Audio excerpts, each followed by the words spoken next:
వాళ్ళందరినీ కూడా ఆహ్వానిస్తున్నారు. జెస్సానే పాప వాక్యం చెప్తుందంటే ఏం వాక్యం చెప్తుంది? జెస్సి ఎవరండి? ఎవరు జెస్సి? వాక్యం చెప్తావా? ప్రసిద్ధి చేస్తావా? ఇవాళ వాక్యం చెప్తుంది కదా, చెప్పు. ఇక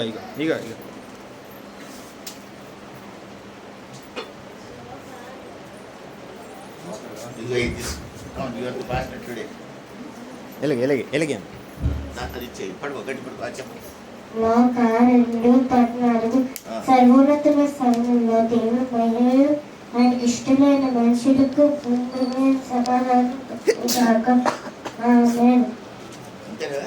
Praise the Lord, all of you. John 10:11. I am the good shepherd. The good shepherd gives his life for the sheep. Amen. చాలా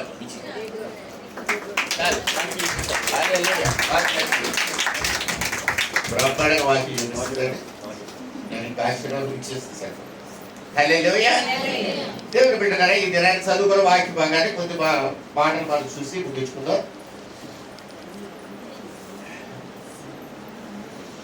మీరు బలము కలిగి స్వాధీనపరచుకున్నకై నది దాటి వెళుచున్న ప్రదేశమందు ప్రవేశించి దానిని స్వాధీనపరచుకున్నట్లు యెహోవా వారికి వారి సంతానములకు దయచేస్తుందని మీ పితరులతో ప్రమాణం చేసిన దేశం అనగా పాలు తేనెలు ప్రవహించే దేశంలో మీరు దీర్ఘాయుష్మంతులగినట్లు నేను ఈ దినమున మీకు ఆజ్ఞాపించు ఆజ్ఞలన్నింటినీ కైకొనవలెను. హల్లెలూయా. దేవుడు ఇశ్రాయేలీయుల పితరులకు అనగా అబ్రహాము, ఇస్సాకు, యాకోబులకు ఒక వాగ్దానం చేశాడు. నీ సంతానములకు ఇశ్రాయేల్ దేశాన్ని ఇస్తాడు. ఇశ్రాయేల్ ఆ ప్రాంతం యోర్దాను నది దక్షిణ దిక్కునున్న ప్రదేశం అంతటినీ దానికి సరిహద్దులు చెప్పాడు. ఆ సరిహద్దులో ఉన్న భూభాగం నీ సంతానముల కోసం నేను భూమి చేసినప్పుడే ఆ భూభాగాన్ని ప్రతిష్ఠ చేశాను. హల్లెలూయా. భూమి సృష్టింపబడుగాక అన్నప్పుడు సృష్టింపబడింది. The purpose for creating earth ఏమిటి అంటే, పడిపోతున్న దేవదూతల్ని ఆపడానికి దేవుడు ఒక ప్లాట్ఫారం చేశాడు. ఆ ప్లాట్ఫారం మీద ఆ పడిన దేవదూతల్ని ఒత్తాడు నీటితో. ఆ నీటిని దాటి రాకుండా దేవుని ఆత్మతో దాన్ని సీల్ చేశాడు. ఆ జలముల మీద ఆయన ఆత్మ అల్లాడుచుండెను అని ఆదికాండంలో మనం చదివితే, ఆ జలముల క్రింద సాతాను పాతి పెట్టబడేది అనేక వేల కోట్ల సంవత్సరాలు. హల్లెలూయా. దేవుడు చేసింది ఏది కూడా నిరాకారము గాను శూన్యము గాను ఉండకూడదు కనుక దేవుడు చేసిన ఈ భూమిని కూడా నిరాకారము గాను శూన్యము గాను చేయబడలేదు, కానీ అది నివాస యోగ్యమైనదిగా దేవుడు చేయాలనుకుంటున్నాడు. నేను చెప్పే ఈ మాటలన్నీ కూడా బైబిల్ వాక్యాలే. ఆయన నిరాకారముగా దాన్ని చేయలేదు, కానీ ఆయన నివాస యోగ్యమైనదిగా దేవుడు చేశాడు. ఈ భూమిని ఆయన చేసినప్పుడు ఆ భూమిలో ఒక భాగాన్ని year marked and he said that this is the land that the children of Abraham shall inherit. Abraham యొక్క సంతానమైన ఇశ్రాయేలు వరకు ఈ భూభాగాన్ని ఏర్పాటు చేస్తారు. ఈ భూభాగం ఎలా ఉంది అంటే, it is the replica of haven. పరలోకం ఎలాగుందో దాని నమూనా భూమి మీద ఇశ్రాయేలు దేశం. హల్లెలూయా. ఆ ఇశ్రాయేలు దేశం గురించి ద్వితీయోపదేశ కాండంలో మోషే ఇశ్రాయేలుతో చెప్తున్నాడు. ఇశ్రాయేలు కోసమే దేవుడు చేశాడు. అది చెప్తున్నాడు, నీవు నది దాటి వెళ్ళబోవు స్థలము అనగా యోర్దాను నది దాటి ఇశ్రాయేలులోకి వెళ్తున్నారు. యోర్దాను నదికి తూర్పు భాగంలో మోయాబు దేశంలో ఇశ్రాయేలు ఉంటారు. ఆ నది దాటితే దేవుడు చెప్పిన భూమి అది నీకు నీ సంతానానికి ఇస్తానని వాగ్దానం చేశాడు అబ్రహాంతో. కానీ అబ్రహాం అక్కడ లేడు. అబ్రహాం ఎక్కడ ఉన్నాడని మనం వెతికితే అబ్రహాం ఐగుప్తు దేశం పారిపోయాడు. కారణం కరువు వచ్చింది. కరువు వస్తే ఏం చేయాలండి? కరువు వస్తే ఏం చేయాలండి? మీకు కరువు వచ్చింది, మీరు అడిగారు ఏమైంది కదండి. మీకు కరువు రాలేదు, మీకు ఇల్లు లేనప్పుడు దేవుడిని అడగలేదు, దాన్ని ఇచ్చాడా? మీకు ఉద్యోగం టెంపరీగా ఉన్నప్పుడు మీరు అడిగారు, ఉద్యోగం పర్మనెంట్ అయిందా? మీకు పెన్షన్ లేనప్పుడు దేవుడిని అడిగారు, పెన్షన్ వచ్చిందా? మీకు ఆరోగ్యం లేనప్పుడు దేవుడిని అడిగారు, ఆరోగ్యం వచ్చిందా? మరి మనకి ఆహారం లేనప్పుడు దేవుడు అయితే ఏమిస్తాడు? అబ్రహాం ఏం చేయాలా? ప్రార్థన చేయాలి. చేశాడా? చేయలేదు. ఎక్కడికి వెళ్ళాడు? డ్యూటీకి వెళ్ళాడు. ఎంఆర్ఓ మిషన్లు ఇస్తాడంటే అక్కడికి వెళ్ళాడు కదండి కదా. అమ్మఒడి కోసం వెళ్ళాడు అబ్రహాం. ఎక్కడికి వెళ్ళాడు? ఐగుప్తుడు. ఐగుప్తులో ఏం జరిగిందో తెలుసురా మీకు?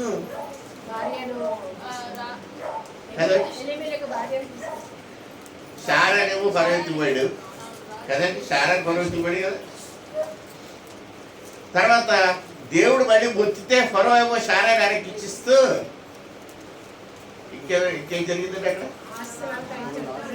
శారాతో పాటు హాగర్ను కూడా ఇచ్చాడు కదండి. శారా తీసుకెళ్ళిపోమని దేవుడు చెప్తే హాగర్ని అటాచ్ చేసాడు. దాన్ని ఏమంటారు? ట్యాంక్ అంటారు. ఇంగ్లీష్ గ్రామర్ వచ్చినోడికి తెలుసు కదా. ట్యాంక్ అంటారు. Adding in addition. ఈ ట్యాంక్ యాడ్ చేస్తే ఈ ట్యాంక్ ఏమైంది? అబ్రహాం భార్య అయ్యిందంటే అయింది, అవ్వలేదంటే అవ్వలేదు అంతే. దాన్ని అడగండి ఎందుకు అయ్యింది ఎందుకు అవ్వలేదు. మొత్తం మీద 154 దేశాలు ఆవిడ కడుపులోంచి వచ్చి ప్రస్తుతం ఉన్న 154 దేశాలు అన్ని ముస్లిం దేశాలే. సర్దార్ అవునంటే మన బిల్ ల్యాండ్ వీళ్ళందరూ కూడా హాగర్ తెచ్చిపెట్టిన గిఫ్ట్లు మనకి కదా. కాబట్టి హాగర్ తెచ్చి ఇవన్నీ తెచ్చుకోవడం వల్ల మనం నానా నష్టపోయాం. Even that God has blessed us. కాబట్టి దేవుడు ఏం చేశాడంటే ఈ స్థలాన్ని ఇశ్రాయేల్ దేశాన్ని ఇశ్రాయేల్ కొరకు మార్చేశాడు. అయితే అన్యజనులు వచ్చి ఆక్రమించేసుకున్నారు. అప్పుడు దేవుడు చాలా కఠినంగా చెప్పాడు, వాళ్ళ దేవత స్తంభాలు పగలగొట్టేయండి, వాళ్ళ విగ్రహాలు ఎరగొట్టేయండి, ఆ దేవాలయాలు పడదోసేయండి, వాళ్ళ గవర్నమెంట్ తీసిపారేయండి, మీరే స్త్రీ చేసుకోండి, ఈ భూ అంతా మీదే అన్నాడు. ఇప్పుడు హిందువులు ఏం చేస్తున్నారంటే బైబిల్ గ్రంథం తీసి చూడండి మీ విగ్రహాలు పగలగొట్టేమన్నాడు, మీ దేవుడు ఇలాంటి అలాంటి అని చెప్తున్నాడు. మీరంతా అనుభవం వేసుకొని చూస్తున్నారు. అయితే దేవుడు అస్తమాన విగ్రహాలు పగలగొట్టమని చెప్పలేదు. నేను ఇచ్చిన స్థలం ఆల్రెడీ నేను అబ్రహాముకి రిజిస్ట్రేషన్ చేసేసిన భూమిలో అన్యులు వచ్చి ఆక్రమించుకొని ఉన్నారు. కాబట్టి ఆ ఆక్రమించుకున్న వాళ్ళ యొక్క టెంపుల్స్ పడగొట్టేసి వాళ్ళు అందులో నుంచి తోసి చంపేయండి అని చెప్పాడు. ఎవరు చెప్పమన్నాడంటే చంపేయండి అని చెప్పాడు. మనుషులు దేవుడు చంపేయమంటాడు. వాళ్ళంతా అన్యించడానికి వాళ్ళ దేవుడికి సంబంధించిన వాళ్ళు కాదు, వాళ్ళు చంపేవాడు దేవుడు అంతే. ఈ భూమి మాత్రం ఇశ్రాయేల్ అని చెప్పాడు హల్లెలూయా. కానీ ఇశ్రాయేలీలు వాళ్ళందరూ కలిసి తల్లి తగిలేశారు కదండి. అనేక దేశాలు 32 యుద్ధాలు చేసి యెహోషువ ఆ భూమి మళ్ళీ వాళ్ళ దగ్గర లాక్కున్నాడు. 12 గోత్రాలకు ఇచ్చాడు. 12 గోత్రాలు నివసించారు. కానీ దేవుడు ఇచ్చిన ఆజ్ఞలు పాటించలేదు కనుక వాళ్ళందరూ కూడా బబులోను దేశానికి బానిసలు అయిపోయారు. అక్కడికి వెళ్ళిపోయారు. అక్కడ ఉండిపోయారు. చాలా సంవత్సరాల తర్వాత తిరిగి వచ్చి మళ్ళీ ఆయా దేశాల్లో చెదిరిపోయారు. 176 దేశాలకు పారిపోయారు ఇశ్రాయేల్ అందరూ కూడా. ఎక్కడికి పోయారు ఆవిడకి తెలియదు. 1948 మే నెలలో తిరిగి ఇశ్రాయేలీలందరూ కూడా 176 దేశాల నుంచి ఇశ్రాయేల్ దేశం గాజా స్ట్రిప్కి వచ్చి అక్కడ ల్యాండ్ అయ్యారు. వాళ్ళకి ఒక స్థలం ఏర్పాటు చేయబడింది, చిన్న కంట్రీ ఏర్పాటు చేయబడింది. వాళ్ళ కంట్రీగా ఏర్పడగానే 5వ రోజు యుద్ధం ప్రకటించారు. 54 దేశాల మీద యుద్ధం ప్రకటించారు. ఇశ్రాయేలీలు 5 రోజులు బిడ్డ ఆ దేశం. వాళ్ళకు ఉన్నది రెండు ఇన్స్ట్రుమెంట్స్. ఒక పాత ఏంటంటారు దాని పాత ట్యాంకర్, ఒక బాంబులు కొట్టడానికి ఒక తుపాకీ, ఎగరడానికి ఒక చెక్కతో చేసిన విమానం, చెక్కతో చేసిన పైలట్ ట్రైనింగ్ ఇవ్వడానికి చేసిన ఒక ట్రైనింగ్ ఫ్లైట్. అది 2 ఉన్నాయి వాళ్ళకి ఇశ్రాయేల్కి. ఒక పాత ఏంటంటారు ట్యాంకర్. ఆ 2 యుద్ధ ఆర్టికల్స్తో ఇశ్రాయేలీలు 10 రోజుల్లో ఆఫ్రికా ఖండం మొత్తం ఆక్రమించారండి. హల్లెలూయా. ఆఫ్రికా ఖండంలో మొత్తం చాలా బాగా ఆక్రమించారు. సినాయి పర్వతం అంతా కూడా వాళ్ళ 10 రోజులు యుద్ధం. 11వ రోజున ఇశ్రాయేల్ చేసిన డిక్లరేషన్ ఏంటి తెలుసండి? Tomorrow we're going to bombard Egyptian capital Cairo. ఐగుప్తు దేశం యొక్క క్యాపిటల్ కైరో ఉంది. ఆ కైరో మీద మేము రేపు పొద్దున ఆటంబం వేసేస్తామని చెప్పి ఇస్తాడు. 5 రోజులు అయిందండి దేశం వచ్చి కూడా ఆటంబం తయారు చేశారు. ఆ ప్రకటన విని అమెరికాలో ఉన్న ప్రెసిడెంట్, ఇంగ్లాండ్ దేశంలో ఉన్న రాణి అందరూ రియాక్ట్ అయ్యి పరిగెట్టుకుంటా ఇస్రాయేల్ దగ్గరికి పరిగెట్టుకు వచ్చి, మీరు ఒక్క నిమిషం బాంబు వేయకుండా ఆపండి. ఎందుకంటే కైరో మీద బాంబు వేస్తే కొన్ని వేల సంవత్సరాల క్రితం పరిపాలించిన ఫరో చక్రవర్తి యొక్క శరీరాలు వాళ్ళ దగ్గర ప్రిజర్వ్ చేసి ఉంచారు. కొన్ని లక్షల టన్నుల బంగారం అక్కడ ఉంది. సమాధి పెట్టెల కోసం బంగారంతో చేశారు వాళ్ళు. ఒక సమాధి పెట్టి 180 కిలోగ్రాముల బంగారంతో చేశారండి. నేను వెళ్ళాను, ఆ బంగారం పెట్టి చూశాను. ఐగుప్తు కైరోలో ఉన్న మ్యూజియంలో ఉన్న ఫరోలు పెట్టినటువంటి ఆ పిరమిడ్స్ నుంచి తీసినటువంటి బంగారపు సమాధి పెట్టెలు, ఒక పెట్టి బరువు 180 కిలోగ్రాముల బంగారం. హల్లెలూయా. కాబట్టి దేవుని బిడ్డలారా, అంత రిచ్ ట్రెజర్ ఒక్క ఐటమ్ బాంబు వేస్తాం పతనం అయిపోతుంది. కాబట్టి అమెరికా దేశం, ఇంగ్లాండ్ దేశం మధ్యలో అడ్డుపడి బాబు ఆ ఆటం బాంబు వేయకండి అని చెప్పి ఆపి వాళ్ళు రిక్వెస్ట్ చేసి తర్వాత మళ్ళీ గోడంత స్థలం ఖాళీ చేయించి ఇస్రాయేలీకి ఇచ్చారు. ఇప్పుడు ఇస్రాయేలీలు 24 గంటలు 54 దేశాలతో దెబ్బలాడుతూనే ఉన్నారు. సచ్ ఏ స్మాల్ కంట్రీ, చిన్న దేశం. ఆ దేశంకి ఎప్పుడు దెబ్బలాటకి వెళ్ళదు. ఎందుకంటే దెబ్బలాటకు గారి వాళ్ళతో దిగితే చెత్త కూడా పారేస్తున్నారు కదా. కొన్ని మధ్యలో చిన్న తాకు చాటిస్తారు, మటస్ చేసిన శుభ్రంగా. దేవుని ప్రియ బిడ్డలారా, దేవుడు చెప్తున్నాడు, మీరు ఆ దేశానికి వెళ్తున్నారు దాన్ని ఆక్రమించుకోవడానికి, మీరు ఆజ్ఞలు గైకోండి. విజయం రావడానికి కారణం you follow my instructions, you follow my commandments. నా ఆజ్ఞలు మీరు గైకోండి, విజయం మీదే. యెహోషువ దేవుని ఆజ్ఞలు గైకొన్నాడు. 32 యుద్ధాలు యెహోషువ విజయమే. యెహోషువని చెప్పకుండా హాయి పట్టణం మీదకి వెళ్ళి రోడ్డు పేరు దాన్ని తెలిసి వచ్చారు. అక్కడ బుద్ధి తెచ్చుకున్నారు. ఇక మీదట దేవుని సహాయం లేకుండా మనం ఏమి చేయలేమన్న సంగతి గ్రహించారు. హల్లెలూయా. మీరు కూడా ఎవరైతే దేవుని సహాయం లేకుండా మనం జయించలేము అనుకుంటారో వాళ్ళు విక్టోరియస్ అయిపోతున్నారండి. హల్లెలూయా. ఎవరైతే నాకు తెలివితేటలోనే ఖచ్చితంగా రేపు పాస్ అయిపోతారు అనుకుంటారో ఖచ్చితంగా ఫెయిల్ అయిపోతారు. Your intelligence cannot stand before the mighty intelligence of God. దేవుని యొక్క అతి బలమైన, అతి సౌందర్యమైన ఆయన యొక్క జ్ఞానం ముందు నాకు తెలివితేటలు పనిచేయి. So don't depend on yourself. నీ తెలివితేటల మీద, నీ శరీరపు ఆరోగ్యం మీద, నీ కండరాల మీద నువ్వు ఆధారపడద్దు సుమా.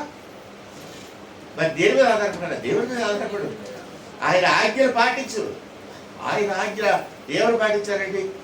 మీ అందరూ తెలుసు కదా దేవుడి ఆజ్ఞలు ఏంటో కదా. నేను తప్ప దేవుడి నీకు ఉండకూడదు.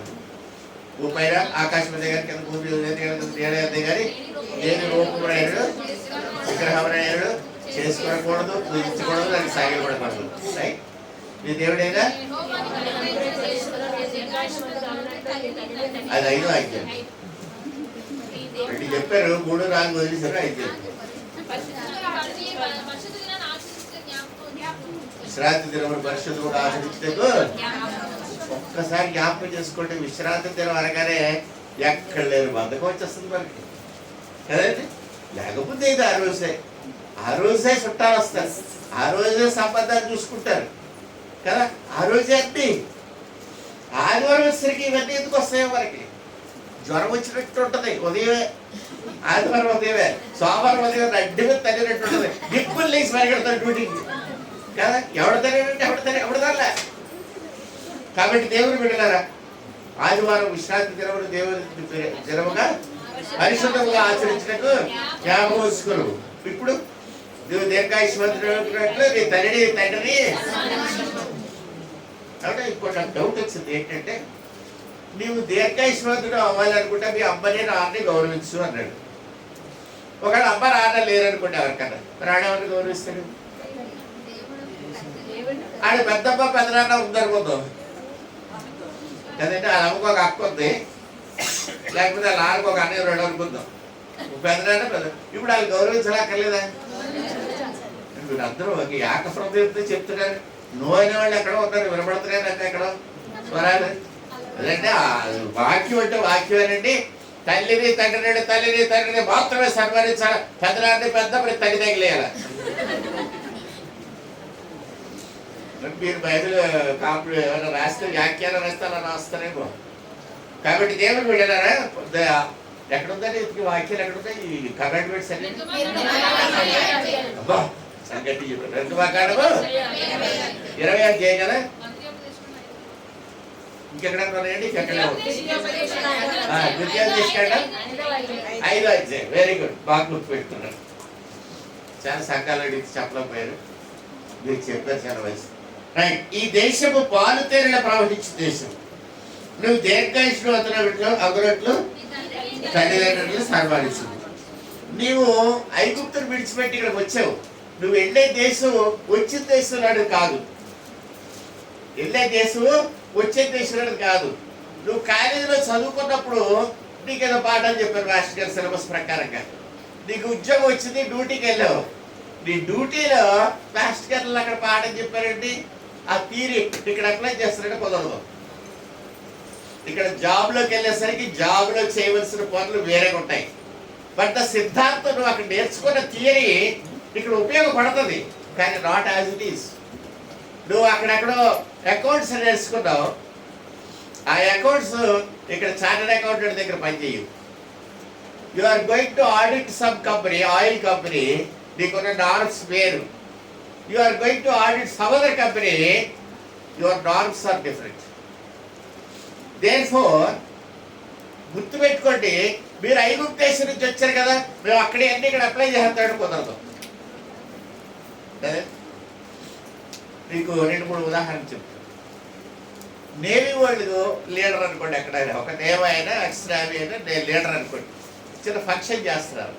ఆయన ఏం చేస్తాడంటే ఆ ఫంక్షన్ అయ్యే గ్రౌండ్ చుట్టూ జెండాలు పాకేసి దానికి రంగురంగుల క్లాత్లు ఎగరేసేస్తారు కదా. నేవీ వాళ్ళు జనరల్లీ దే డూ ఇట్. ఒకసారి ఒక సంఘానికి నేవీ ఆయన ప్రెసిడెంట్ అయ్యాడు. ఆయన చర్చి చుట్టూ జెండాలు వేసాడు. దేవుని వాక్యించని చెప్తే ఏమవుతుందంటే, నువ్వు గజస్తంభాన్ని నిలబడుతున్నారు. చర్చిలో ఎప్పుడు కూడా మనం ఏంటంటే ఈ టవర్ కడతా చూసిన బెల్ టవర్ అని అదేది, అది వాక్యానుసారం కాదు. దేవుని వాక్యం స్పెషల్గా మాట్లాడుతుంది దాని గురించి. ఇతర దేవతలకి స్తంభాలు నిలిపినట్టు నువ్వు స్తంభాలు నిలబొద్దు. దేవుడు ఎందుకు చెప్పాడో నాకు తెలియదు, మీరు నన్ను అడిగితే చెప్పలేదు. God doesn't like all that. మరి స్టేజ్ రోజు జెండాలు ఎగరడానికి కాదు, ఏదో దీపాలు పెట్టుకుంటా అంటే యూత్ పెడతారు కాబట్టి ఓకే అంటే, కానీ అది కూడా అంత కరెక్ట్ కాదు. అందుకే మరి డెకరేషన్ లేదు. ఇవన్నీ చూసారు, గమనించారు మీరు కదా. జనవరి 1కి చర్చ్ అంతా కూడా డెకరేషన్తో నిండిపోద్ది, మనం పెట్టలేదు. ఎందుకంటే అది దేవునికి ఇష్టమైన పని కాదు, సోక్ చేయడం కాదని మరి కావాల్సింది. నీ హృదయం అంతరంగిక అందం ఉండాలన్నాడు దేవుడు. ఏమన్నాడంటే పై షోకులు కాదు, జడలు అల్లుకున్నట్టు బంగారం పెట్టుకున్నట్టు ఖరీదైన వస్తువులు కాదు, కానీ వినయము మర్యాద క్రమశిక్షణ కలిగిన మనస్సు కలిగి ఉండడమే అంతర్ సౌందర్యం అని చెప్పి పేతురు రాసిన పత్రిక చాలా చక్కగా రాశాడు. పేతురు చదువుకున్నాడో లేదో నాకు తెలియదు, కానీ పేతురు పత్రిక అర్థం చేసుకోవాలంటే నువ్వు 10 అధ్యాయాలు చదివినా సరే అర్థం అవుతుంది. యూ హ్యావ్ టు బి ఉభయ భాషా ప్రవీణాలు ఉండాలి.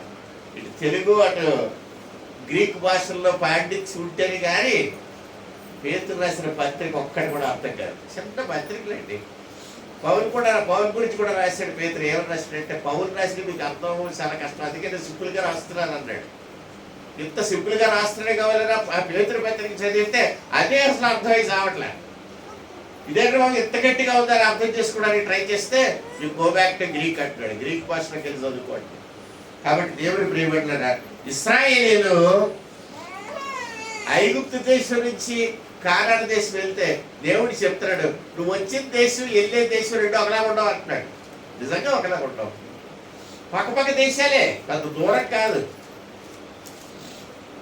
ఒకప్పుడైతే there is only 10 days walk. Israel దేశం నుంచి ఐగుప్తు దేశం వెళ్ళిపోవాలంటే 10 రోజుల నడక ప్రయాణం. ఇప్పుడైతే ఎంత దగ్గరికి వచ్చిందంటే ఒక 100 గజాలు నడిస్తే ఐగుప్తు దేశం. ఇక్కడ గోడ కట్టేసి ఉంటుంది, ఇక్కడ నుంచి మనల్ని పాస్పోర్ట్ తీసుకుని గుర్తేసి పంపిస్తారు. అలా బయటికి చిన్న గ్రౌండ్లో ఒక చిన్న ఫుట్బాల్ గ్రౌండ్ అంత దూరం నడిస్తే అవతల పక్క మళ్ళీ గోడ ఉంటుంది, అక్కడ ఎంట్రీ ఇశ్రాయేల్ దేశం. హల్లెలూయా. అక్కడ మళ్ళీ పాస్పోర్ట్లు అన్నీ కొడిస్తే లోపలికి వెళ్ళాలి. అక్కడ మనకు బస్సు రెడీ ఉంటుంది. దగ్గరికి వచ్చేసాయి 2 దేశాలు. ఈ ఐగుప్తు దేశము వంటిది కాదు ఇశ్రాయేల్ దేశం. What is the difference?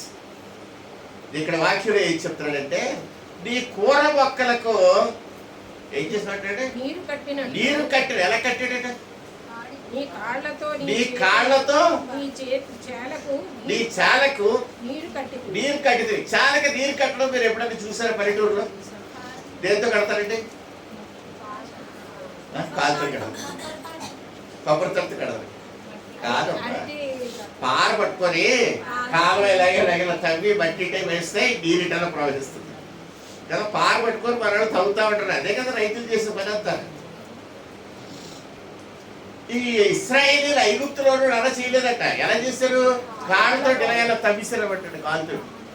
అంటే ఉట్టి బేర్ ఫీట్ తో ఇలా తొక్కితే అది చిన్న కాలంలోకి ఏర్పడితే ఆ నైల్ నదిలో నీళ్లు వర్షాల ప్రదేశంలో ఉన్న తోటల్లోకి, పైరుల్లోకి, కూరగాయల తోటల్లోకి కాలు తొక్కితే చాలు నీరు వెళ్ళిపోతుంది. హ్యాపీ.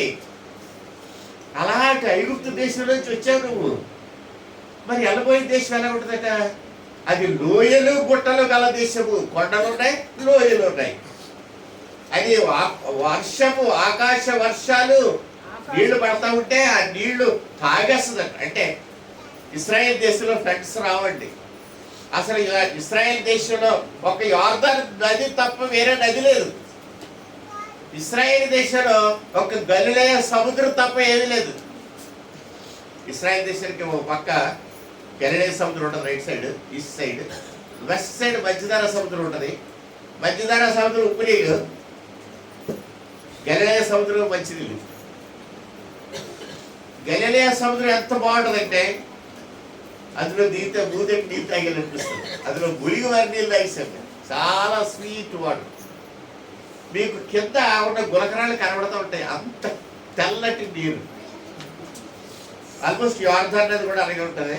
కాకపోతే మనవాళ్ళు వెళ్ళి అటు గెలికి దాన్ని పాటు చేస్తూ ఉంటారు. దేవుని బిడ్డలారా, ఆకాశపు వర్షాన్ని వెంటనే భూమికి వెళ్ళిపోతాడు. వరదలు రావు ఇశ్రాయేల్ దేశంలో. ఆ దేశంలో ఆడది కాదు ఈ దేశం. ఆ దేశంలో నువ్వు చాలా సులువుగా పంటలు పండించుకున్నావు. ఈ దేశంలో కాలుతో ఇలాగలాగంటే నీళ్ళు వెళ్ళిన దేశం కాదు. నువ్వు కష్టపడాల్సిందే. వర్షం పడదు. 5% వర్షం పడుతుందండి అక్కడ. ఓన్లీ 5%. వరకు 3 పడుతుంది వర్షం. 5 సెంటీమీటర్స్ వర్షం పడుతుంది సంవత్సరం. అందుకని ఇళ్ళ బయట ప్లాస్టిక్ చేసుకొని వదిలేస్తారు. అలాగా వరదలు రావు. యోర్దాన్ అనేది పొగ్గదు, పొరలదు, ఎవరి మీదకి వెళ్ళదు. గలిలయ సముద్రంలో తుఫాన్లు పగలపూట కూడా వస్తాయి. కానీ గలిలయ సముద్రం ఒక్క రోజు కూడా అడుగు పెట్టి దాటి అతనికి రాదు. హల్లెలూయా. దేవుని ఆజ్ఞ మీరు ప్రకృతిలో చూస్తారు. అక్కడికి వెళ్తే ఇంకా గలిలయ సముద్రం పక్కన చర్చి, ఇక్కడ గలిలయ సముద్రం ఇది ఒక అడుగు రైజ్ అయితే మునిగిపోతుంది. ఆ అడుగు రైజ్ అవ్వదు, అది అక్కడే ఆగుతుంది. 2000 సంవత్సరాల నుంచి ఉన్న గలిలయ సముద్రం గురించి మనకు తెలుసు. ఈ 2000 సంవత్సరాలు ఒక్కసారి కూడా దాని మీద తుఫాన్ ఏమి రాలేదు. అంటే తుఫాన్లు వచ్చి కానీ నీరు బయటకు రాలేదు, కెరటాలు రాలేదు. అది గలిలయ సముద్రం. దేవుని ఇశ్రాయేల్ దేశం అంటే అలాంటి దేశం. నువ్వు అలాంటి దేశంలోకి వెళ్ళబోతున్నావు. రైట్. నెక్స్ట్, ఐగుప్తు దేశంలో నువ్వు ఎంతసేపు బానిసత్వం చేసావు. ఇశ్రాయేల్ దేశంలో నువ్వు స్వతంత్రంగా ఉండబోతున్నావు. రెండవ విషయం, నువ్వు ఇశ్రాయేల్ దేశంలో భూమి గనులు తవ్వి తీస్తావు. రాగి, బంగారం, ఇనుము, ఇత్తడి, సో మెనీ మెటల్స్. ఎక్కడ తవ్వితే అక్కడ గనులు నిధులుగా ఉంటాయి. హల్లెలూయా. ఇశ్రాయేల్ దేశంలో చాలా భూభాగం ఫెన్సింగ్ చేసి వదిలేశారండి, తవ్వలేదు. ఎందుకంటే ఆ ఏరియా ఇంకా ఎక్స్ప్లోర్ చేయలేదు. మరి చేస్తే దాని కింద గోల్డ్ ఉందో, ఏముందో, యురేనియం ఉందో, ప్లూటోనియం ఉందో, ఏముందో తెలియదు. మరి అంటే బంగారం కంటే కొన్ని వేల రెట్లు ఖరీదైనటువంటి మెటీరియల్. ముఖ్యంగా ఆటమ్ బాంబ్స్ లో వాడేది అదే, ఎలక్ట్రానిక్స్ లో వాడే మెటీరియల్ కూడా అదే. హల్లెలూయా. కొన్ని వేల ఎకరాలు ఫెన్సింగ్ చేసి దాచిపెట్టుకున్నారు ఇశ్రాయేలు. అక్కడ దేవుని కింద ఏమో చెప్పరు. మనకి మహా తెలిపారు. మనకంటే 600 సంవత్సరాలు అడ్వాన్స్ లో ఉన్నారు కదండి. మనం ఇప్పుడు 600 సంవత్సరాల క్రితం ఎలా ఉన్నారో మనం ఇప్పుడు అలా ఉన్నాం కదండి. లేటెస్ట్ టెక్నాలజీ అంతా లేదు.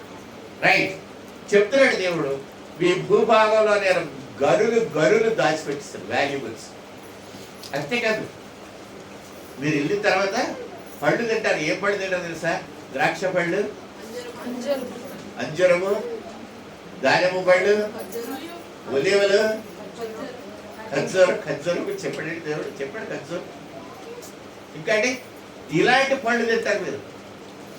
మీరు ఐగుప్తులు ఏం తింటారు? ఆకుకూరలు తిన్నారు. ఇంకా ఏం తిన్నారండి? మాంసం ఇస్రాయల్కి అక్కడ ఉంది, ఇక్కడ ఉందండి. ఇది గొర్రెలు ఎక్కడ ఆలే కదా. కీరకాయ, ఉల్లిపాయలు కదా. అంటే వీళ్ళు తినదేంటి ఐగుప్తు దేశంలో? ఉల్లిపాయలు కీరకాయలు తిని బానిసత్వం చేసి అక్కడే ఉంటా అంటున్నారండి. దేవుడు ఏమంటాడంటే నానా అదేదో చుక్కకు కావాలి నీళ్లు కట్టేస్తున్నారు, నీళ్ళు అక్కర్లేదురా, నీకు ద్రాక్ష తోటలు దానిమ్మ చెట్లు ఉన్న దేశం కదండి. అంజూరము, తర్వాత ఒలివలు ఉన్న దేశం. ఒలివలు అంటే మెయిన్లీ ఫర్ ఆయిల్. ఒలివ నూనె 0 కొలెస్ట్రాల్. ఒలివ నూనె ఇప్పుడు కొనాలంటే కేజీ 1400 రూపాయలు. 2000 ఇంకా రేట్లు ఈ మధ్య చూసామంటే 2 సంవత్సరాలు అయింది. ఇప్పుడు లీటర్ 2000 అయ్యి ఉంటుందండి ఒలివ నూనె మన దేశంలో. అయితే అక్కడ సవక పకోడీలు బజ్జీలు కూడా ఆలివ్ ఆయిల్ తోటి. అందుకే ఇస్రాయేల్ దేశం వెళ్ళిన ఏ ఒక్కరికి కూడా విరేచనాలు కానీ జ్వరం కానీ దగ్గు కానీ జలుబు కానీ రాదండి. కాలు జారి పడితే ఏమైనా ఎరగాలేమో కానీ, లేకపోతే ఏ లారీలో దేని గుద్దితే ఏమైనా అవ్వాలేమో కానీ రోగం మాత్రం రాదు. కాబట్టి ఇస్రాయేల్ దేశంలో అంత చక్కటి దేశంలోకి వెళ్ళబోతున్నాడు. హల్లెలూయా. దేవుడి మాటలు చెప్పి నీ పూర్ణ హృదయంతో, నీ పూర్ణ ఆత్మతో నీ దేవుడే యెహోవాను ప్రేమించండి. గుర్తుపెట్టుకోండి దేవుని బిడ్డలారా, ఒక్కటే రండి ఇందులో సీక్రెట్. దేవుడిని ప్రేమించాలండి మనం. హల్లెలూయా. నువ్వు దేవుడిని ప్రేమిస్తే నీకు అన్ని అనుకూలంగా దేవుడు చేస్తాడు. కష్టాన్ని కూడా దేవుడు సొంతంగా వాదిస్తాడు. డిఫికల్ట్ సిచ్యువేషన్లో నుంచి విజయం ఇస్తాడు దేవుడు. నీకు ఒక కష్టం కనబడవచ్చు, చిన్న ప్రాబ్లం ఎదురవచ్చు, but still out of the problem ultimate victory is yours. Hallelujah. విజయం సాధించేది నువ్వే. నేను ఒక విషయం కూడా చెప్తున్నాను, మీరు ఎంత తెలివైన అవ్వండి, మనం ఈ లోకంలో చేయగలిగింది ఏమి లేదు. There is nothing that you can do with all your strength and with all your mental strength. ఇంకోటి చెప్తున్నారు వినండి, దేవుని మీద ఆధారపడండి. నీకు పెద్ద బుర్ర ఉండక్కర్లేదు, చిన్న బుర్ర ఉంటే చాలు. ఒక లెక్క చెప్తే ఎంతమందికి లెక్కలు వచ్చాయండి? మంచి లెక్కలు ఎంతమందికి లెక్కలు వస్తుంది? కూడా చెప్తాను చూడండి. ఒక అంకె దానికి కొస లేదు, పెద్ద అంకె అనుకోండి, దాన్ని ఇన్ఫినిటీ అంటారు, అనంతం అంటారు. అనంత లక్ష్మి ఉంది కదా ఇక్కడ, ఏది అక్కడ ఉంది అనంత లక్ష్మి. అలా అమ్మగా అనంత లక్ష్మి అని ఎందుకు పేరెట్టిందో తెలియదు కదా. అనంతం అంటే ఏంటి? అంతము లేదు. There is no end for it. ఒక అంకి గుర్తుపెట్టుకోండి, దానికి అంతం లేదనుకోండి, ఇట్ బికమ్స్ ఇన్ఫినిటీ అంటారు, అనంతం అంటాం తెలుగు. ఏదో ఒక అంకితోటి సపోజ్ మనకి జ్ఞానం ఉంది, నాకు ఎంత జ్ఞానం ఉంది అంటే 2%, సునీల్ బాబుకి 20%, రూత్ అమ్మ గారికి 80% అనుకోండి. జ్ఞానం చాలా జ్ఞానం కదా, నాకు 2% అవుతుంది, 20% ఆయన కదా, 80% ఆడు ఉంది. అనంత లక్ష్మికి 100%, 100 అనుకుందాం. నలుగురి గురించి చెప్పాను కదా. ఇప్పుడు నేను దేవుడిని కలిగి ఉన్నాను అనుకుందాం, అనంత లక్ష్మి దేవుడు కలిగి లేదు. నాకు ఐక్యూ కట్టాలి, మా నలుగురికి ఐక్యూ కట్టాలి. ఐక్యూ అంటే ఏంటంటే ఇందులో ఎవరు ఎక్కువ తెలివైన వాళ్ళు కావాలి. ఎవరికి ఏదో గవర్నమెంట్ ఉద్యోగం, కలెక్టర్గా, విశాఖపట్నం కలెక్టర్గా వేయడానికి. ఇప్పుడు మన తెలివితేటలు లెక్కేయడానికి ఒక ఐక్యూ ఫార్ములా ఉంటుంది, ఇంటెలిజెంట్ కోషెంట్ అంటుంది. ఇంటెలిజెంట్ కోషెంట్ ఎలాగ అవసరం ఉందంటే నా తెలివితేటలు ప్లస్ ఐక్యూ అని ఉంటుంది. అలాగే నా వయసు అన్ని కలుపుతున్నది, హైట్, వెయిట్, అది డేట్ ఆఫ్ బర్త్, ఏజ్ అన్ని కలుపుతారు. కలిపితే ఒక ఫిగర్ అనేమవుతుంది. అదే నేను దేవుని కలిగి ఉన్నాను. దేవుడు ఐక్యూ అంత ఇన్ఫినిటీ. ఇన్ఫినిటీ ఇంటూ నా ఐక్యూ అంత 2. 2 into I ఇన్ఫినిటీ ఎంత అవుతుంది? ఇన్ఫినిటీ అవుతుంది, అంతే కదా. అలాగే అనంతలక్ష్మికి 80% 90% ఉంది, కానీ దేవుడు నమ్మదు. దేవుడు నమ్మకపోతే దానికి అక్కడ ఐక్యూ ఎంత పెట్టుకోవాలి? దేవుడు ఐక్యూ 0. 0 into 80. 0 into 80 ఎంత అయిందండి? 0 అయిపోతే 80 అవుతుందా? 0 అన్నవాడు చదివిందండి. 0 into 80 ఈజ్ ఈక్వల్ టు 0 అన్నవాడు. 0 into 0 80 అన్నవాడు చెప్పండి. 0 into 80. 0 into ఏ అంకె అన్నా సరే 0 అయిపోతుంది. కరెక్ట్ కదా. ఇప్పుడు ఎన్ని మార్కులు వచ్చాయి నాకు? అనంతం ఇంటూ 2 ఎగైన్ ఇన్ఫినిటీ. అనంతలక్ష్మి ఎంత వచ్చాయి? 80% తన తెలివితేటలు ఉన్నాయి, కానీ దేవుడు లేడన్నది కాబట్టి దాన్ని మల్టిప్లైడ్ విత్ 0 ఏమైపోయింది? అటువంటి 0 అయిపోయింది. ఇప్పుడు కరెక్ట్ ఎవరవుతాడు? నాకు తెలివితేటలు 2% అవుతాయి. 80% వాళ్ళు వదిలేసి 2% వాళ్ళు కరెక్టర్గా ఎలాగైతే వస్తారు. That is the presence of God. H factor అంటారు దీన్ని. ఐన్స్టైన్ థియరీ అన్నింటిలో హెచ్ ఫ్యాక్టర్ అంటే ఇదేనండి. The H factor multiplies infinity. లెక్కల్లోంచి దేవుడు కనపడుతున్నాడు మనకి. మీరేదో మ్యాథమెటిక్స్ ప్రొఫెసర్ అనుకుంటారేమో, బైబిల్లో దేవుడు చూపిస్తారు, మ్యాథ్స్ వచ్చి చెప్తున్నారు నేను వాట్ ఈస్ ఇన్ఫినిటీ అన్నది. How the intelligence of man is measured. దేవుని దృష్టిలో మన తెలివితేటలను ఎలాగ కొలుస్తాడు అంటే కొలబద్దు. అది IQ of God is multiplied by the IQ of yourself, therefore it becomes once again infinity. సూత్రం నెంబర్ 2 చెప్తాను చూడండి. నీ తెలివితేటలు ఎంత ఉన్నప్పటికీ అది 2 అవనాడు 3 అవనాడు 5 అవనవండి. If it is multiplied by infinity, దాన్ని ఇన్ఫినిటీతో గుణకారం చేస్తే వచ్చే ఆన్సర్ ఏమొస్తుంది? మళ్ళీ ఇన్ఫినిటీ వస్తుంది, అంతే కదండి. అంటే ఏంటి? ఇన్ఫినిటీలో అందరూ సమానం. నీ తెలివితేటలకు సంబంధం లేదు. నువ్వు 2 మార్కులు వచ్చినా 10 మార్కులు వచ్చినా 20 మార్కులు వచ్చినా దానికి సంబంధం లేదు. ఎందుకంటే దేవుని జ్ఞానంతో నీ జ్ఞానం ఏకీభవించినప్పుడు నీ జ్ఞానం అనంతంలో. సో అనంతంలో యు ఆర్ ఈక్వల్. హల్లెలూయా. ఈ అనంతం అనే మాటనే ఇంగ్లీష్లో చెప్పాలంటే eternity. In eternity, you are all equal. Whatever may be the intelligence you have in this world, your intelligence in heaven is equal. Everybody's intelligence is equal because your intelligence is multiplied by God's IQ. అర్థమైతే చెప్పింది కొంచెం కష్టం కదా, కొంచెం కష్టం, పర్లేదండి, అర్థమైపోయి పర్లేదు. కాబట్టి దేవుడు విశ్వాసులకు అనంతమైన జ్ఞానం ఇచ్చాడు. అవిశ్వాసుల యొక్క జ్ఞానం కూడా 0 అయిపోద్ది. ఎందుకలాగైపోద్ది అంటే అది దేవుడి సూత్రం. నీకు ఈ లెక్క అర్థమైతే ఈ సూత్రం అర్థమవుతుంది, లేక ఈ సూత్రం అర్థమైతే ఆ లెక్క అర్థమవుతుంది. 2 అర్థం అవ్వకపోతే ప్రాబ్లం లేదు, హ్యాపీ కోరుకుంటే మీకు షార్ట్ కట్ చూపిస్తాను. ఏం అర్థం లేదు కదా, you believe and it shall be given to you.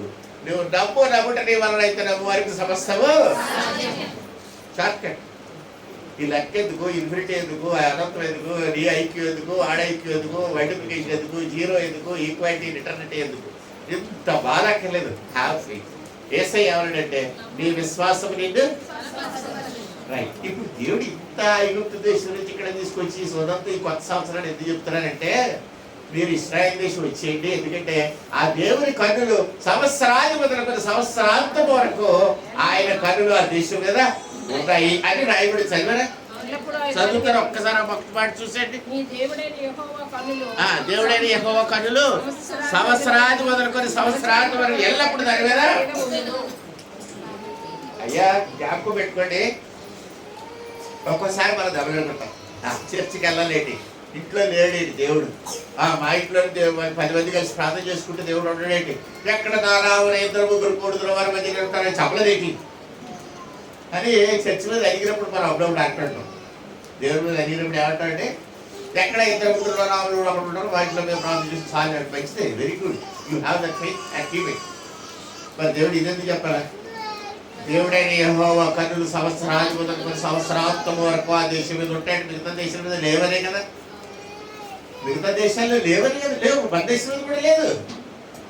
మరి ఆయన కన్నులు సంవత్సరం పొడుగునా ఉండాలంటే అక్కడికి వెళ్ళాలి కదా మనం. మరి ఇంతే కదా మన కన్నులు ఆయన ఎక్కడ ఉండడం మనకు కనబడుతుంది. ఎవరేమి ఓ 1,00,000 రూపాయలు పట్టుకొని వెళ్ళంటే ఎవరే సరే తులం బంగారు కొనుక్కోవచ్చు. తులం బంగారు కొనుక్కొని ఏం చేస్తే శివుడికి బుక్ కూడా సరే బుక్ కూడా బుక్ బాగుంటుందా, ఉన్న బుక్ కనబెట్టాలా కదండి కదా. ఆ బుక్ పొల్లట్టాలి కింద లోపల సీఎల్ బిగించాలి. నాకు చూస్తే జలుబు రూపాయలు తెలిసిపోతుంది. ఒకవేళ నేను కూడా బుక్ కూడా పెట్టుకుంటే ఇలా పిండుతా ఉంటే ఎంత బాధపడుతుందంటే ఆలోచించి. అందుకే బైబిల్లో సొలుగు మాట అక్కడ ఏమంటుంది, పద్ది ముక్కులో ఉన్న బంగారు కమ్మని కదా. 10 ముక్కు బంగారు కమ్మని. కొంతమంది 10 అంటే ఎంత ఇష్టమో 10 ముద్దెట్టేసుకుని దానికి బంగారు కమ్మెట్టి అంటారు. అదే బుర్ర 2 రైట్. బంగారం మీద పెట్టి కంటే ఒకసారి ఇస్రాయల్ దేశం మీకు బైబిల్ 100 సార్లు చదివినట్టు ఉంటుంది. 100 సార్లు కూర్చొని ఏదైతే ఎలా ఉంటుందో ఇస్రాయల్ దేశం.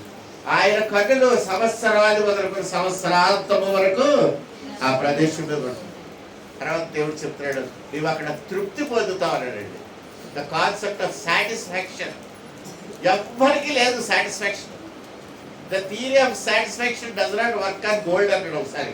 ఆడమ్ స్మిత్ అన్నాడు గోల్డ్ ఎకనామిస్ట్, బ్రిటిష్ ఎకనామిస్ట్. ఏమన్నాడంటే ఎంత బంగారం ఇయ్యి ఇంకా ఇయ్యి అంటాం తప్ప సాలు అని అనమాట. పెళ్ళిళ్ళలో భోజనాలు ఎందుకు పెడతారు చేస్తారు మనండి? ఎందుకు పెడతారండి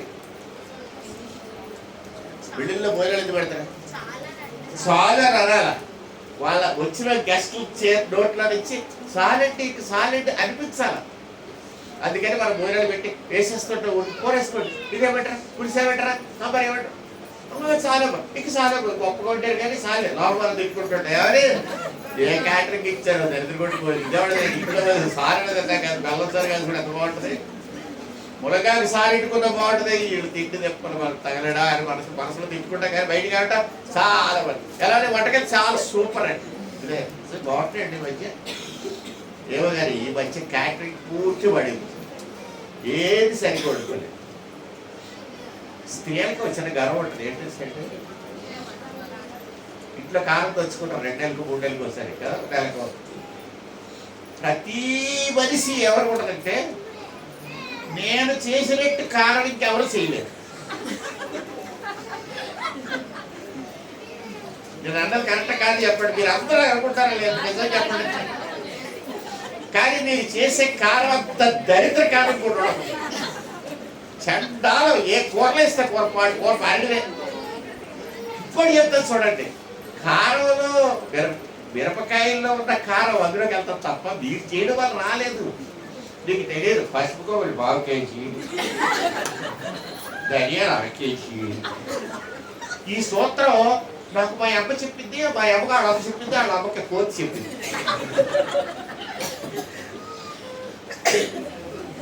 మీకు ఎందుకంటే కారం గురించి చెబుతున్నాను. ఒకసారి నేను ఒక ఎక్స్పర్ట్ కారం దగ్గరికి వెళ్ళాను. అతని పేరు రామకృష్ణ. క్రిస్టియన్ అయిపోయి దేవుడు నమ్ముకున్నాడు. Excellent catering. విశాఖపట్నం మొదలైన అతనే చేస్తాడు. మీరు 10,000 మందికి భోజనం ఆర్డర్ చేయండి, తెచ్చి వండించేస్తాడు. అక్షయ అనే ఒక హోటల్ కూడా పెట్టాడు.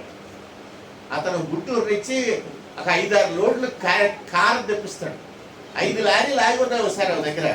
ఏంటంటే ఇదంటే కారం అంటారు. కారం లారీలతో ఎందుకన్నా మరి మా స్టోర్ రూమ్కి దేనికంటే దేనికంటే పెళ్ళి కానీ భోజనం ఎక్కడి నుంచి వచ్చిందన్నాడు? గుంటూరు నుంచి. గుంటూరులో he has a special procuring staff. అక్కడ 5వ క్లాస్ కూడా చదువుకోలేదు అతను. అది మేనేజ్ చేసేవాడు. 5,000 మంది స్టాఫ్ని మెయింటైన్ చేస్తున్నాడు. గుంటూరులో ఒక ప్రత్యేకమైన టీం ఉంటుంది. ఆ టీం వెళ్ళి మిరపకాయలు అన్నీ ఏరి కొంటారు. కొన్న తర్వాత అక్కడ మిషన్స్ ఉన్నాయి. ఒక యంత్రాలు పెట్టుకొని కారం తయారు చేస్తున్నాడు. ఆ కారం తెచ్చుకొని వండుకొని చూడండి. మీ ఇంట్లో కారం పట్టుకొని కులికాలలో వేసేస్తాడు. సూపర్ అనమాట. He has done so much of research కారం. దాన్ని చేసి వండుతాడు వంట. ఎంత బాగుంటుంది అసలు. కారం కూడా లేకుండా ఎంత సూపర్గా వండుతారు తెలుసండి. వెజ్ కృష్ణ అనే హోటల్ ఉంది విశాఖపట్నంలో, డైమండ్ పార్క్ దగ్గర. వెజ్ కృష్ణ ఎంతమంది తిన్నారండి అక్కడ? తినరా? Very good. అక్కడికి వెళ్ళి ఒకసారి తినండి. మాంసం కూర అంటే ఏటో మీ జన్మలో మర్చిపోరు. చికెన్ అంటే ఏటో మర్చిపోరు, మీ జన్మలో తినటం అంత బాగా ఉంటుంది. మరి ఇంట్లో మనం వండుతో కూర కోడి కంపు కదండి. డైరీ ఫారంలో ఏ వాసన వస్తుందో కూర నెక్స్ట్ కూడా అదే వాసన.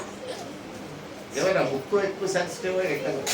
కాబట్టి దేవుని బిడ్డలారా జ్ఞాపకం చేసుకోండి, మీరు అనుకునేది తప్పు.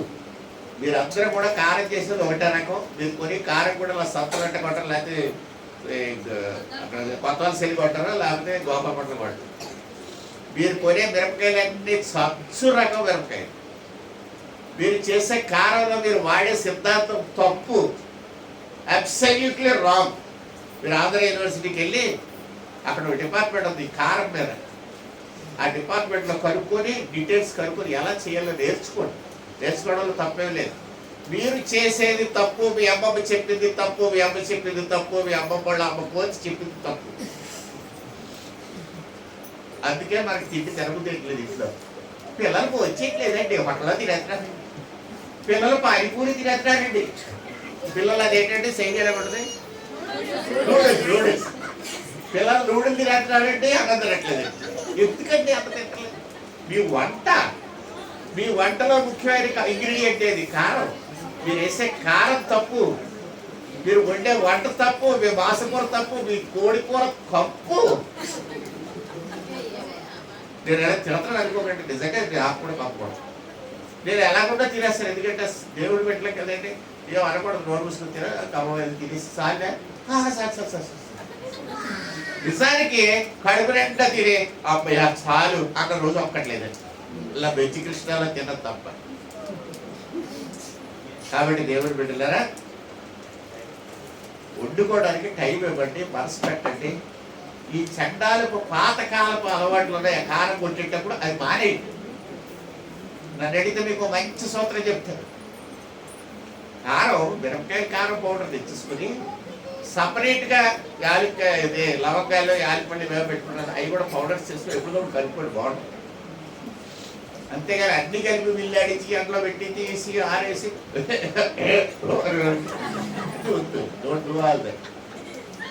ఏదో మళ్ళీ అదేదో రబ్బరాది సంతోలం చేసే పనిలాగి ఎవరికి రాదు, మేమే చేయగలం అనుకునే గర్వం ఉంటుంది. కాబట్టి అలా గర్వం పడకండి. అది పెద్ద విశేషం ఏం కాదు, బ్రహ్మించి కాదు. నెట్లో కొడితే టక్కన వస్తుంది కారం ఎలా తయారు చేయాలో, ఎన్ని రకాల కారం, మిరపకాయలు అలాగించుకోవాలో, ఎవ్రీథింగ్ ఈజ్ అవైలబుల్ టుడే. వాడుకోండి మోడర్న్ టెక్నాలజీ. అమ్మమ్మ వంట వద్దు, మానేండి. అది తింటారు మీ పిల్లలు, తింటారు మీ పిల్లలు. నూడిల్స్ తింటున్నారు, మీ పిల్లలు పానీపూరి తింటున్నారు, మీ పిల్లలు రోల్స్ తింటున్నారు. అంటే రోల్స్ లోపల పంటలాగా పిజ్జా తింటున్నారు, బెగ్గర్స్ తింటున్నారు కదా. కారణం ఏంటంటే మీ వంట బాగాలేదు. సింగిల్ కూడా చెప్తున్నాడు, మీ వంట బాగాలేదు. Improve your kitchen, improve your cooking. ఇశ్రాయేలీ దేవుడు చెప్తున్నాడు, ఎక్సలెంట్ వంట, ఎక్సలెంట్ ఫుడ్, ఎక్సలెంట్ హెల్త్. ఎవరికి జ్వరం రాదు, కరోనా రాదు. మాస్కులు తీసేయమని చెప్పిన ఫస్ట్ నేషన్ ఏదండి? ఇశ్రాయేల్ దేశం. మాస్క్ పెట్టిన తీసుకున్నాడు. ఏమన్నాడు? ఫస్ట్ వ్యాక్సినేషన్ వేసేసుకున్నాడు. ఆవిడ గంటకు తీసుకున్నాడు. అలా చెప్పే దమ్ము ఉండాలంటే దేవుడు మనతో ఉండాలండి. హల్లెలూయా. ఇశ్రాయేలీయులతో దేవుడు ఉన్నాడు కనుక ఇశ్రాయేల్ ఒక్కడే చెప్పగలరాగా. చుట్టూ 54 దేశాలు దెబ్బలాడుతుంటే చెత్తక్కుడి ఎవడన్నా తోక జాడించాడు, చెత్తక్కుట్టాడు. నిజంగా క్రైస్తవులు ఇప్పుడు తయారవుతారంటే అనగా క్రైస్తవుల కంటే ఆ మీటింగ్ జరుగుతుంటే వచ్చారు అడిసిరిసారండి, కెమెరా ఏర్పాటు సరేండి. రంజిత్ ఓఫీర్ అని ఒక ఆయన ఉన్నాడు, తెలుసు కదా మీకు?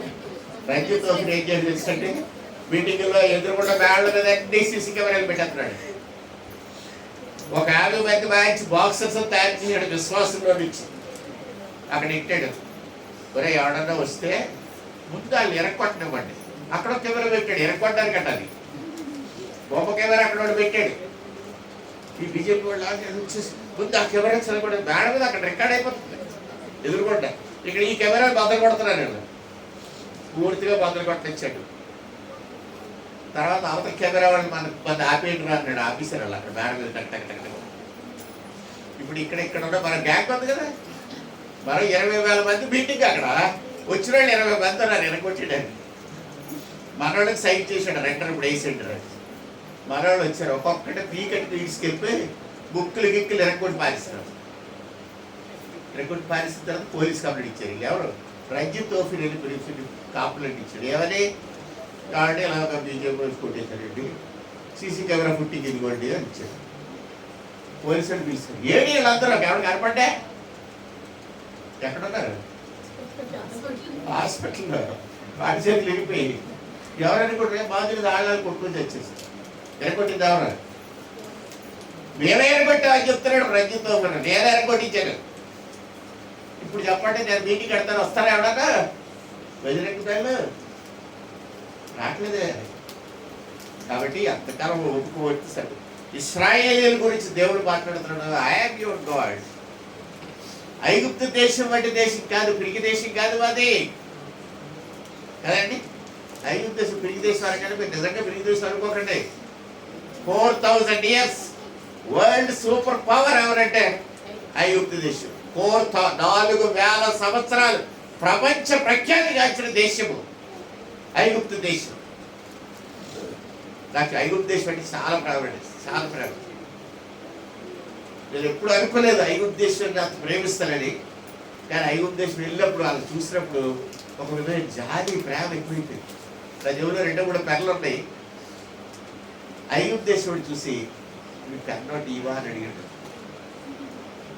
మేము ఇండియన్స్ రా చెప్పారు. సరే, ఒక పెన్ తీసి ఇస్తాను ఇవ్వండి, 2 పెన్నులు ఇస్తాను వచ్చినప్పుడు.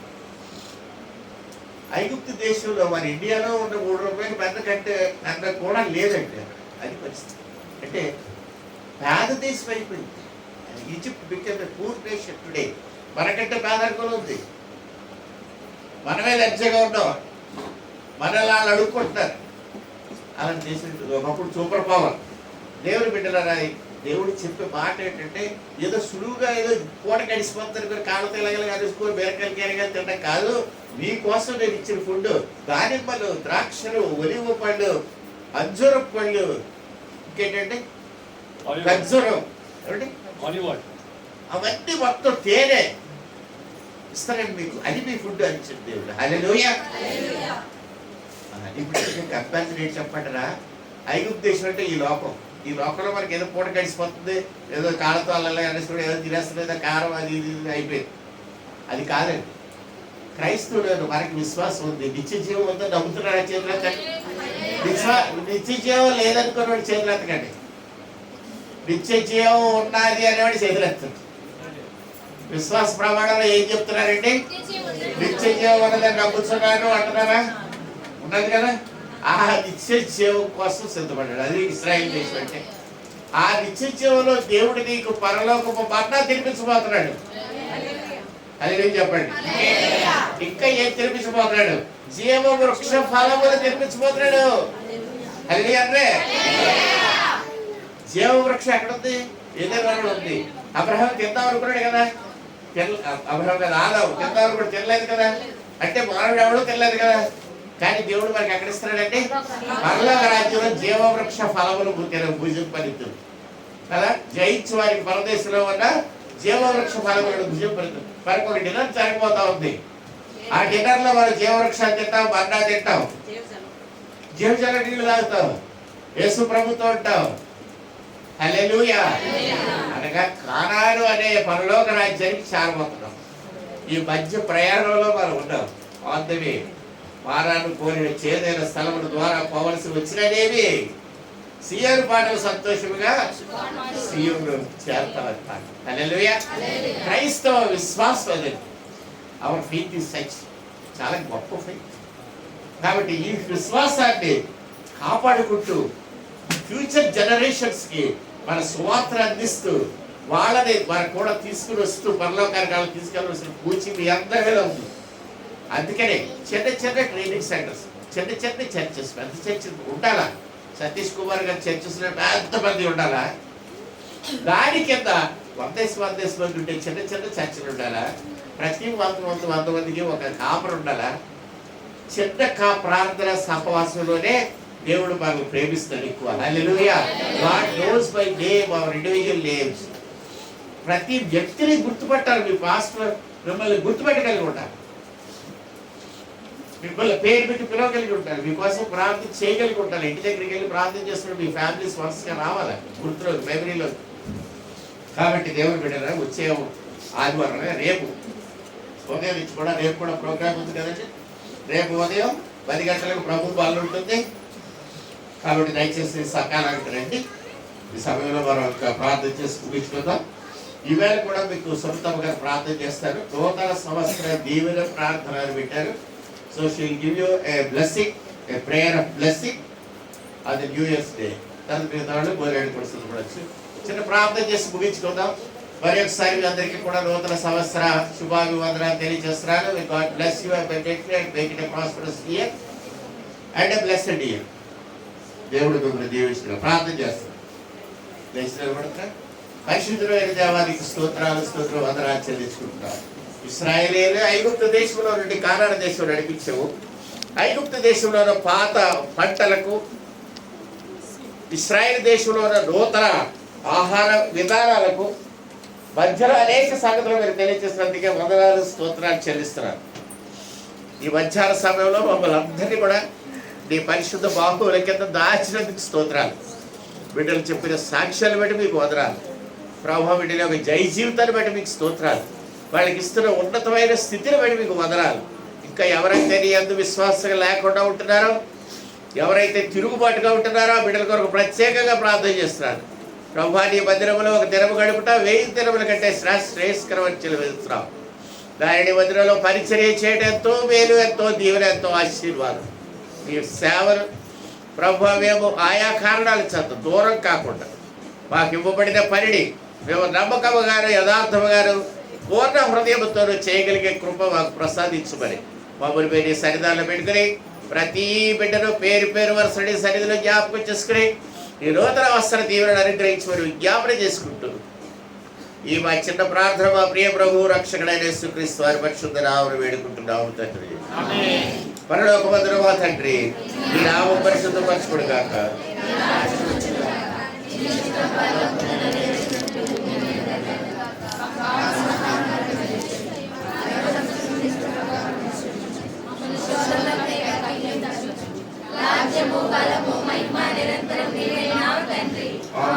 తండ్రి అయిన దేవుని నుండి, కుమారుడు రక్షకుడైన యేసుక్రీస్తు ప్రభు నుండి, పరిశుద్ధాత్మ దేవుని అన్యోన్య సహవాసము కూడా మనందరికీ, మన ప్రియులు, మన రక్త సంబంధులకు, కుటుంబీకులకు ఇప్పుడు ఎల్లప్పుడూ సదాకాలము తోడై ఉండి క్షేమాభివృద్ధి ఆశీర్వాదములు సమృద్ధిగా దయచేయునుగాక.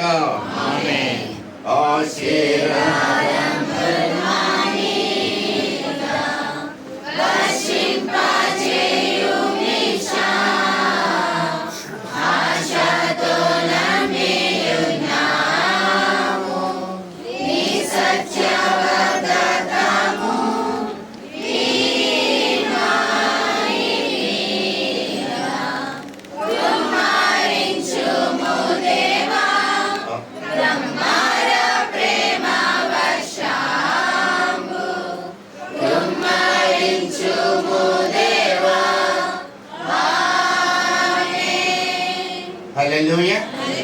దయచేసి కూర్చోండి. ఒక విషయం వచ్చిపోయిన అందరికీ వందనాలు. 5 minutes కూర్చోండి, అయిపోతుంది.